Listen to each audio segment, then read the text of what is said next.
Okay, Catherine. Our app is coming along, Yeah. but there is one major problem with it. What's the problem? Well, it only orders 2 cups of coffees. What's wrong with 2 cups of coffee? Well, 3 is better than 2, 4 is better than 3. Sometimes I need more. Okay, I get it. You need more coffee. So what I can do is just change the code so that instead of 2, it just says 3. Okay, so in our code here, we will need to change the number of cups of coffees here and here. Yeah. So what if I want 10 cups of coffees for myself and my friends later on? You have that many friends? Oh. Well, okay, we need something else then. Yeah, we need a better solution. How about, oh, I know. We can use variables. Variables? As in something that varies? Yeah, a variable doesn't have a fixed value. You can think of a variable like a box. Like this. Okay.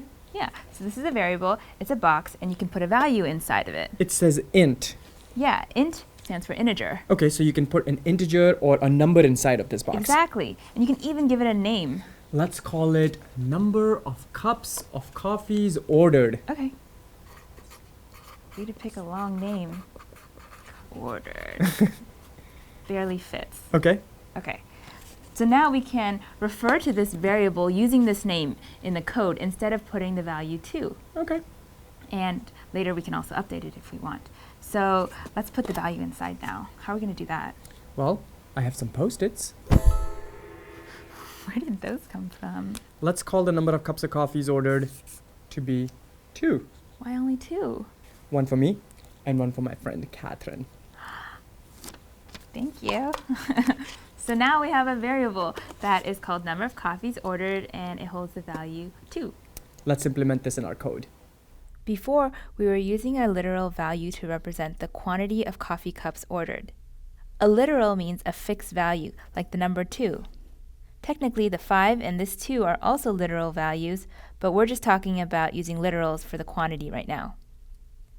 So if we say the quantity is 2 cups of coffee ordered, then when we calculate the price, we have to do 2 times 5, since each cup is $5.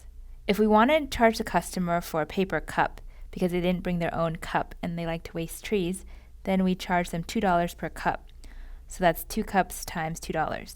When we use a literal, you can see that it's not ideal because we have to keep repeating the quantity number over and over again. On the other hand, we can use a variable to represent the quantity of coffee cups ordered. So if we say the quantity is this variable called number of coffees, then when we calculate the price, we can just use that variable name, number of coffees, and multiply it by $5 a cup. To calculate the charge for the paper cup, again we take the variable name, number of coffees, and we just multiply it by 2 for $2.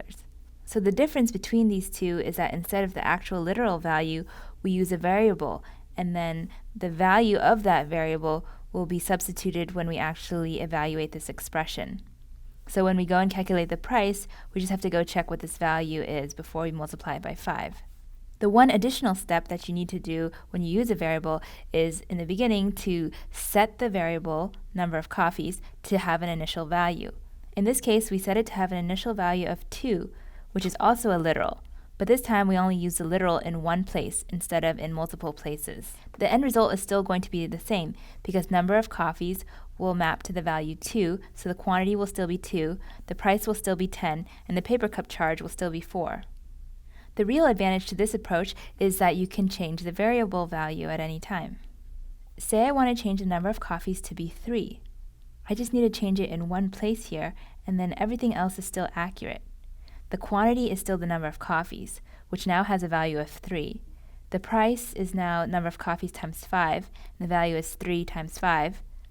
And the paper cup charge is still number of coffees times 2, which is now 3 times 2. If we were using a literal, then we'd have to change the quantity to be 3 here, we'd have to update the price calculation to be 3 times 5, and the paper cup charge to be 3 times 2.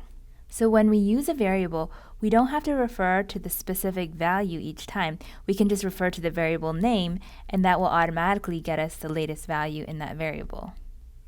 We can look more closely at what the actual code would look like for creating and using a variable. To create the variable, we say int number of coffees equals 2. This creates a variable for us with this name, number of coffees, and it puts the value 2 inside that variable box. These next 2 lines use the variable that we created on the first line in order to update the screen.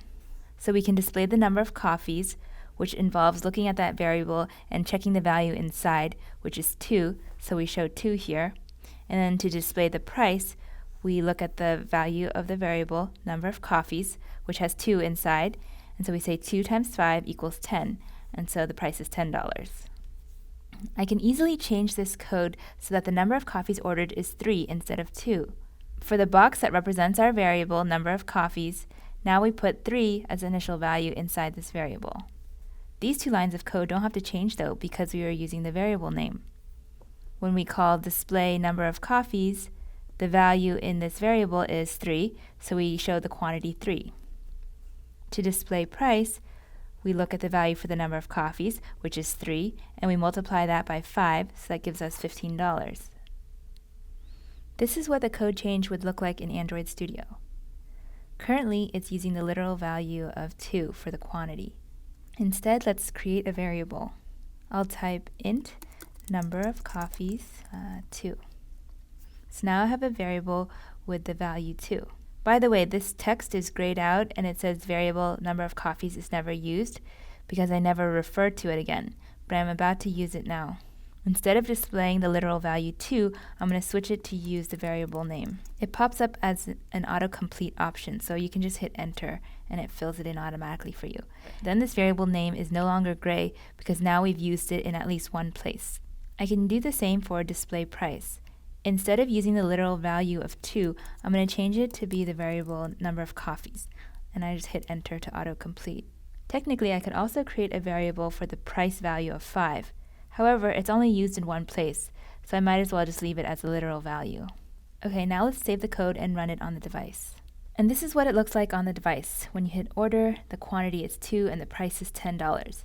This is exactly the same behavior as before, but now our code is more robust. Robust means that the code is less prone to errors in the future. For example, if someone else was trying to change this code and they were trying to use the quantity in many other places, then they would have to change the number 2 in so many different places. Instead, if we use the variable number of coffees, then we only have to change it in one place and then everything will automatically update. This way, someone won't mistakenly miss a line of code that needs to have the latest number of coffees ordered. They only have to change it in one single place. Now before you go ahead and do this in Android Studio, I want you to first practice doing it in this quiz. Go ahead and type out this line of code right below it. This line of code will create a new integer variable, and these 2 lines will use the integer variable.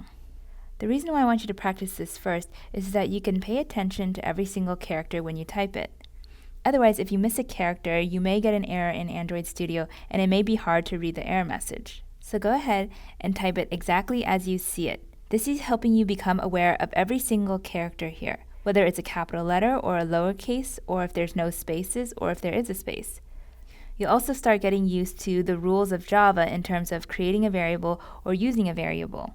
And as you learned before, every Java code statement also has to end with a semicolon. If you type this incorrectly, for example, the variable name, that would give you an error in Java. However, other things are more conventional best practices. For example, adding a space before and after operators like this. If you don't follow this spacing, it won't give you an explicit error. However, it's just better programming practice to follow these code style conventions. That way it's easier to read your code. When you're done typing this out, go ahead and continue to the next video.